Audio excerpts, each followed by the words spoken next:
Chapter 21 की शुरुआत में हमें वही जनरल हॉस्पिटल दिखाया जाता है जहां गेट के बाहर 4 ज़ॉम्बी लगातार गेट को ठोक रहे होते हैं। ज़ॉम्बी लगातार उस गेट को ठोक कर तोड़ने की काफ़ी कोशिश कर रहे होते हैं। तभी हमें हॉस्पिटल के अंदर का सीन दिखाई दिया जाता है जहाँ 2 लोग डेस्क के पीछे छुपे रहते हैं। एक लड़का रहता है और एक लड़की रहती है। तभी लड़का लड़की से कहता है ध्यान से उन लोगों को देखो, अगर हम बिल्कुल भी आवाज़ नहीं करेंगे वो तो चुपचाप चले जाएंगे, इसलिए तुम बिल्कुल भी आवाज़ मत करना, ठीक है? तभी लड़की बोलती है हाँ ये काम करेगा। तभी लड़का बोलता है हाँ बिल्कुल ये काम करेगा। वो लोग इतने देर से गेट ठोक रहे हैं तो शायद वो लोग भी हार मान जाएंगे और तुरंत चले जाएंगे, इसलिए बिल्कुल भी आवाज मत करना तुम, ठीक है? इतने देर से लगातार गेट ठोकने की वजह से अंदर से कोई आवाज ना आने के कारण ज़ॉम्बी भी धीरे धीरे करके पीछे हटने लगते हैं। एक ज़ॉम्बी पीछे हटता है तो उसे देख के बाकी सारे ज़ॉम्बी गेट के सामने से पूरे हट जाते हैं और पीछे की तरफ चलने लग जाते हैं। तभी लड़की बोलती है भगवान का शुक्रिया वो लोग चले गए। तभी लड़का बोलता है हाँ अभी चले तो गए, लेकिन हमें ढूंढने के लिए कोई अभी मिलिट्री फोर्स आ क्यों नहीं रही? हम यहाँ पर कितने देर से छुप के बैठे रहेंगे? ये दोनों यही बात सोच रहे होते हैं तभी अचानक जोर जोर से आवाज आती है। तभी लड़का भी चौंक के देखता है और पाता है उसके डेस्क के पास एक दरवाजा है, वहां से जोर जोर से ठोकने की आवाज सुनाई देती है। वो भी दोनों काफी हैरान हो जाते हैं कि यहाँ पर कौन आ गया है। तभी हमें कुछ और ज़ॉम्बी दिखाया जाता है जो कहीं और नहीं हॉस्पिटल के अंडरग्राउंड में ही घूम रहे होते हैं। तभी लड़का बोलता है कि ये कैसी आफत है, हम सामने गेट से भी नहीं जा सकते और हॉस्पिटल के एग्जिट डोर तरफ से भी नहीं जा सकते क्योंकि दोनों तरफ ही ज़ॉम्बी। हम किस मुसीबत में अब फंस चुके हैं बताओ, चाह कर भी कुछ कर नहीं पा रहे हैं। यही बात सोच रहे होते तभी अचानक जोर से रोशनी पड़ती है उनके ऊपर और वो आगे की तरफ देखते हैं। तभी हमें वही ज़ॉम्बी दिखाई देते हैं जो गेट को ठोक रहे होते हैं हॉस्पिटल के, और वो पीछे हट के सड़क पर आ चुके रहते हैं और उनके पास एक गाड़ी तेजी से उन्हीं की तरफ आ रही होती है। गाड़ी की तेजी इतनी ज्यादा रहती है जैसे ही ज़ॉम्बी के पास आती है, जैसे ही गाड़ी ज़ॉम्बी से टकराते हैं वो चारों उड़ जाते हैं और इधर उधर हवा में उड़ते रहते हैं और उनसे काफी सारा खून बहता हुआ दिखाई देता है। कुछ ज़ॉम्बी के तो सर उल्टे मुड़ जाते हैं। तभी ज़ॉम्बी धम की आवाज करके नीचे जमीन पर पड़े रहते हैं। तभी गाड़ी भी वहीं आके रुक जाती है। तभी गाड़ी का गेट अचानक से खुलता है और वहां से हमें एक आदमी का पैर दिखाई देता है। यह और कोई नहीं मिंग होता है जो फिर अपने जेब से एक सिगरेट निकालते हुए पी के बोलता है कि ये लोग बार बार क्यों आ जाते हैं, ये कभी थकते नहीं है क्या? तभी मिंग कहता है मुझे सबसे पहले इन लोगों को तुरंत खत्म करना पड़ेगा क्योंकि मेरा शोल्डर काफी दर्द कर रहा है। तभी हमें वही ज़ॉम्बी दिखाई दिया जाता है जो नीचे जमीन पर पड़े रहते हैं, लेकिन वो सब होश में आ चुके रहते हैं और मिंग को देख चुके रहते हैं और काफी जोर से चिल्ला रहे होते हैं। तभी सारे ज़ॉम्बी अचानक से सब उठ के खड़े हो जाते हैं और तेजी दिखाते हुए मिंग की तरफ आते हैं अटैक करने के लिए। तभी मिंग भी एक चाकू निकाल लेता है और ज़ॉम्बी की तरफ तेजी से बढ़ रहा होता है और कहता है कि मुझे ये सब जल्दी खत्म करना पड़ेगा। तभी मिंग एक एक करके सभी ज़ॉम्बी पर लगातार उस चाकू के जरिए लगातार वार करते जा रहा होता है। ज़ॉम्बी पर इतने लगातार चाकू के वार करने के बाद भी उसकी आंख एक बार भी पलक नहीं झपका रही होती है। मिंग एक एक करके सभी ज़ॉम्बी के सर काट दे रहे होते हैं और वहां से काफी सारे खून के छींटे उड़ते हुए दिखाई भी दे रहे होते हैं। तभी हमें हॉस्पिटल के अंदर का सीन दिखाई दिया जाता है जहाँ पर वही लड़का और लड़की यही सब देख रहे होते हैं मिंग को उस ज़ॉम्बी से लड़ते हुए, पर ये सब देख के उन दोनों का तो मुंह खुला का खुला ही रह जाता है। तभी हमें मिंग को दिखाई दिया जाता है जो सभी ज़ॉम्बी को मार चुका रहता है और वहाँ चुपचाप खड़े रहता है और बाकी सारे ज़ॉम्बी जमीन पर पड़े रहते हैं। तभी मिंग को अचानक से कुछ आवाजें सुनाई देती है। तभी वो सर उठा के आगे की तरफ देखता है। तभी उसकी नजर कांच के दरवाजे के उस पार 2 लोगों पर पड़ती है जो उसी की तरफ आ रहे होते हैं। तभी वही कांच का दरवाजा जो अंदर से लॉक हो रहता है वो अचानक से ओपन हो जाता है। तभी मिंग दरवाजा को धक्का देते हुए खोलता है और वो अंदर की तरफ आ जाता है। तभी वो पूछता है कि तुम दोनों कौन हो और यहाँ क्या कर रहे हो? तभी लड़का घबराते हुए कहता है सर प्लीज हमें बचा लो। तभी लड़की भी बोलती है हाँ सर प्लीज हमें बचा लो और यहाँ से हमें तुरंत निकाल लो प्लीज। तभी मिंग भी सोचता है हाँ ये क्या बकवास कर रहे हैं लोग भी। तभी मिंग की नजर सामने दरवाजे की तरफ जाती है। तभी मिंग देखता है कि दरवाजे से एक हाथ निकला है और ये कोई नहीं ज़ॉम्बी का हाथ रहता है और वहां से जोर जोर से आवाज भी आ रही होती है। मिंग भी बोलता है अब बाहर तो ज़ॉम्बी थे, अब यहाँ अंदर भी एक ज़ॉम्बी है बताओ। तभी मिंग अपने मन में सोचता है अब मुझे यहाँ भी सफाई शुरू करना पड़ेगा। तभी मिंग अपने मन में सोचता है गॉड अब मैं क्या करूँ, अब मुझे यहाँ भी ज़ॉम्बी से लड़ना ही पड़ेगा और इन लोगों को बचाना पड़ेगा, अब मैं कैसे करूँ? तभी मिंग अपने मन में सोचता है अब मैं क्या करूँ, अब मैं दरवाजा को तोड़ूं और जो ज़ॉम्बी दरवाजे के पीछे हैं उन सभी लोगों को मारूं और इन दोनों को सुरक्षित जगह ले जाके छोड़ूं क्या? यही करना पड़ेगा मुझे, क्या बार बार यही सब करके मैं थक चुका हूँ, अब मुझे बस आराम चाहिए, ये सब कब खत्म होगा? तभी मिंग ख्वाबों से बाहर आता है और सामने दोनों व्यक्तियों से पूछता है कि अभी भी कितने लोग अभी भी ठीक ठाक है जो जॉम्बी नहीं बन सके हैं अभी तक। तभी लड़का जवाब देता है कि हम लोग लगभग 30 लोग थे यहाँ पर, लेकिन अचानक से क्या हुआ समझ नहीं आया, जिसकी वजह से सभी लोग अजीब हरकत करने लग गए थे और जॉम्बी बन गए थे, एक दूसरे को मार काट रहे थे। फिर भी सिर्फ ये लड़की और मैं सिर्फ बचे हैं अभी तक। तभी मिंग कहता है, ओ ऐसी बात है क्या, 30 लोग थे क्या? तभी लड़का बोलता है, हाँ सर 30 लोग थे। तभी मिंग बोलता है, तो कुल मिला के लगभग हमें 30 मॉन्स्टर से लड़ना पड़ेगा तभी हम यहाँ से बाहर निकल सकेंगे। तभी लड़का जवाब देता है, क्या पता सर, हमें शायद ये करना ही पड़ेगा। तभी लड़की घबराते हुए कहती है, हाँ सर, सब 30 लोग थे जो मॉन्स्टर बन गए हैं, हम आपसे झूठ क्यों बोलेंगे ऐसी स्थिति में। तभी मिंग कहता है, वो गेट तोड़ के इसलिए अभी तक नहीं आ सके क्योंकि इसमें फायर सुरक्षा वाला लोहा लगा है गेट के ऊपर, इसलिए तुम अभी तक बचे हुए हो, वरना कब के मर जाते। तभी मिंग दोनों से पूछता है, इस बिल्डिंग में और कितने कमरे हैं, क्या हमें सीढ़ी चढ़ के जाना पड़ेगा क्या, कि वो सब कमरे आसपास में है और सारे कमरे में इन्हीं की तरह ज़ॉम्बी भरे पड़े हैं क्या? तभी लड़का बोलता है, नहीं सर, हमारे बिल्डिंग में सिर्फ 4 कमरे हैं बस। तभी मिंग सोचता है, हाँ 4 कमरे, मतलब 4 कमरों में यही 30 लोग भरे पड़े हैं और यहाँ पर हम सिर्फ 3 लोग हैं और हमारा ही डिसीजन आखिरी फैसला होगा कि हम क्या कदम उठाने वाले हैं।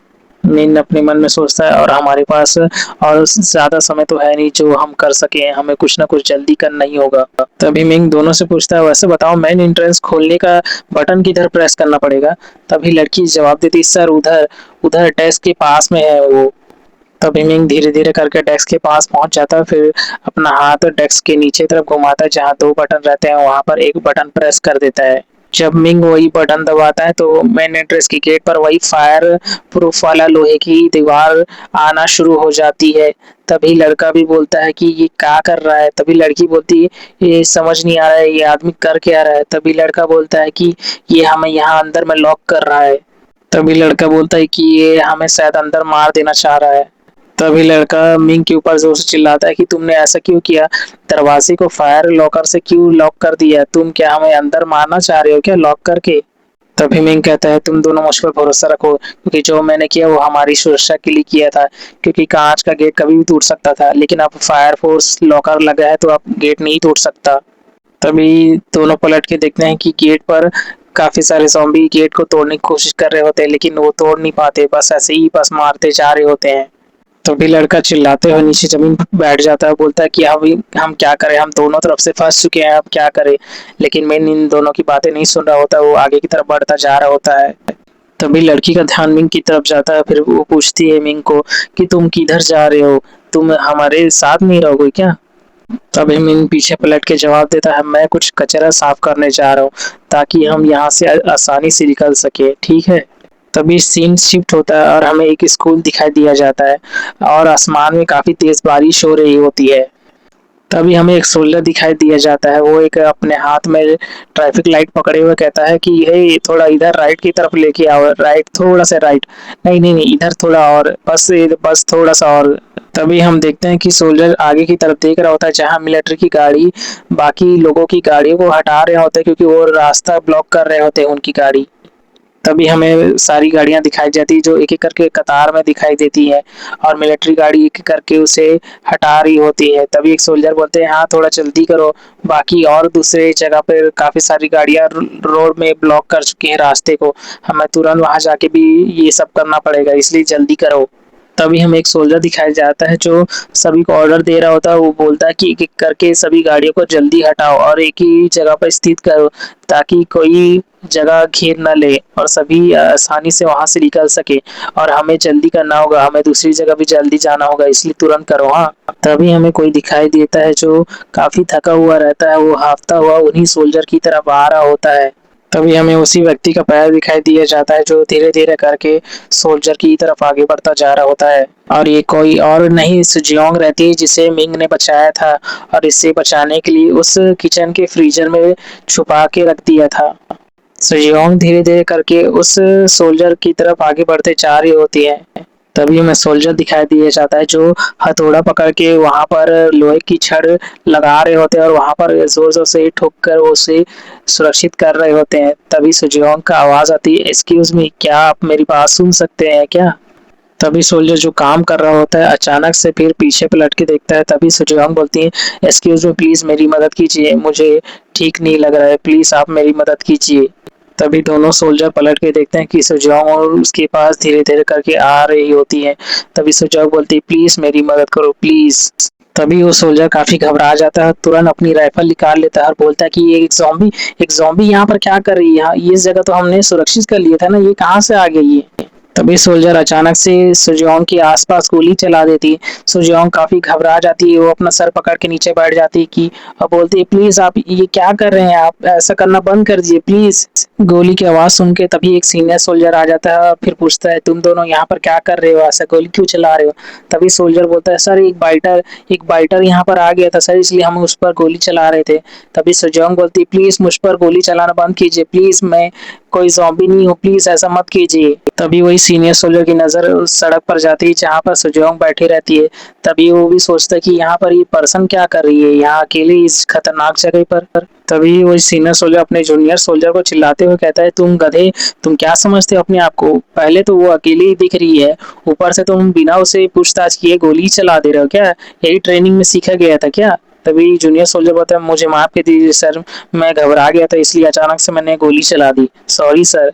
तभी सीनियर सोल्जर ऑर्डर देते हुए कहता है, जल्दी जाओ उस लड़की को सहारा दो और जल्दी से एक ब्लैंकेट लेके आओ, कुछ ज्यादा ही भीग चुकी है वो, जल्दी जाओ। फिर वही सोल्जर आगे आके पूछता है, मैम आप क्या ठीक है क्या, कहीं चोट तो नहीं लगी? तभी सोल्जर बताता है, हम इसलिए ऐसा किए क्योंकि हम काफी डरे हुए थे, क्योंकि ज़ॉम्बी पूरे शहर में फैल चुका था ना, इसलिए हम थोड़े डर गए थे कि जैसे ही आप आए ना तो हम थोड़ा डर गए और इसलिए तुरंत गोली चला दी, हमें माफ कीजिए। सिचुएशन इतनी ज्यादा सीरियस है इसलिए हमें सभी के ऊपर शक करना पड़ रहा है, इसलिए हमने आपके ऊपर गोली चला दी है, तो आप गुस्सा तो नहीं है ना? तभी सुजोंग बोलती है, नहीं ऐसी बात नहीं है। तभी सोल्जर बोलता है, ठीक है तो आप हमारे साथ चलिए, हमारे बेस में चलिए, हम आपको देखभाल करेंगे। तभी सुजोंग बोलती है, ऐसा क्या, ये सुरक्षित रहेगा ना मेरे लिए? तभी सोल्जर बोलता है, हाँ ठीक है चलिए हमारे साथ। तभी दोनों सोल्जर आगे आते हैं, सुजोंग को राइट और लेफ्ट तरफ से पकड़ लेते हैं और उसको सहारा देके उठाते हैं। तभी सुजोंग बोलती है, थैंक यू मेरी मदद करने के लिए। तभी सोल्जर बोलते हैं, ऐसी कोई बात नहीं मैम, हमारा काम ही है तो लोगों की मदद करना। जब से योग धीरे धीरे करके आगे की तरफ बढ़ रही होती है तभी सीनियर सोल्जर का नजर उसके पैर पर जाती है जहाँ पर एक कट लगा रहता है और खून वहां पर जमा रहता है। तभी सीनियर सोल्जर अपने मन में सोचता है, इसे शायद ज़ॉम्बी ने काट लिया है क्या? ये भी शायद ज़ॉम्बी बन जाएगी क्या? मुझे इसे अभी यहीं रोकना पड़ेगा। तभी सीनियर सोल्जर बंदूक निकाल लेता है और बोलता है कि तुम दोनों सोल्जर इस लड़की से जल्दी हट जाओ और तुम लड़की जल्दी से घुटनों पर जमीन पर बैठ जाओ और सर के ऊपर हाथ रखो। तभी सुयोग काफी घबरा जाती है और पूछती है, सर क्या हुआ, आप मुझ पर बंदूक ऐसे क्यों ताने, क्या हुआ बताइए ना। तभी सोल्जर बोलता है कि तुम चुपचाप रहो और जल्दी घुटनों के बल बैठ जाओ, जल्दी करो। तभी सोल्जर और चिल्लाते हुए कहता है, मैंने कहा ना जमीन पर जल्दी बैठ जाओ घुटनों के बल, जल्दी करो। जो काफी घबराते हुए फिर कहती है, सर ठीक है आप चिल्लाइए मत सर, मैं घुटनों के बल बैठ रही हूँ सर, प्लीज बंदूक नीचे रख दीजिए, मैं बैठ रही हूँ। तभी सिजोंग घुटनों के बल नीचे जमीन पर बैठ जाती हैं। तभी सोल्जर बोलता है कि जल्दी करो, जल्दी अपना सर भी नीचे जमीन पर रख दो, जल्दी अपना गार्ड डाउन करो, जल्दी करो। तभी सिजोंग अपना सर जमीन पर रख देती है, अपना हाथ सर के ऊपर रख लेती है। तभी सोल्जर बोलता है, बिल्कुल हिलना मत, वैसे ही रहना। तभी सोल्जर गुस्से में बोलता है, मैं तुमसे एक ही सवाल पूछूंगा, तुम्हारे पैर में जो चोट लगा है क्या उसे किसी ज़ॉम्बी ने काटा है? हाँ या ना में जवाब दो, जल्दी करो। तभी सिजोंग बोलती है, क्या आप बात कर रहे हैं, मुझे किसी ने नहीं काटा, और ऐसे समय में आप क्या सवाल पूछ रहे हो? आपको मेरी मदद करना चाहिए लेकिन आप ऐसा सवाल पूछ रहे हो। तभी सोल्जर चिल्लाते हुए कहता है, तुम झूठ क्यों बोल रही हो, तुम अपना जीने के लिए बोल रही हो ये सब ताकि हम तुम्हें ना मार पाए, तुम झूठ बोल रही हो, जल्दी सच बोलो, क्या तुम्हें ज़ॉम्बी ने काटा है कि नहीं? तभी सोल्जर बोलता है, सुजोग से मैं तुम्हें लास्ट चांस दे रहा हूँ, सही सही बताओ तुम्हें ज़ॉम्बी ने काटा है कि नहीं, हाँ या ना में जवाब दो वरना मैं तुम्हें यही गोली मार दूंगा। तभी सोल्जर बोलता है, मैम मैं आपको आखिरी बार पूछ रहा हूँ, आपको ज़ॉम्बी ने काटा है कि नहीं, जल्दी जाओ, तो आपके आंसर पर हम अपना एक्शन करेंगे, वरना आप जवाब नहीं दे पाएंगे तो हम यहीं पर आपको मार भी सकते हैं, जल्दी जवाब दीजिए। ये सुन के सुजोग तो काफी हैरान हो जाती है, उसके आंख से आंसू बहने लग जाते हैं। यहीं से हमारा चैप्टर खत्म होता है। अगर वीडियो आपको पसंद आई तो लाइक शेयर कमेंट जरूर कीजिए। मिलते हैं नेक्स्ट वीडियो पर।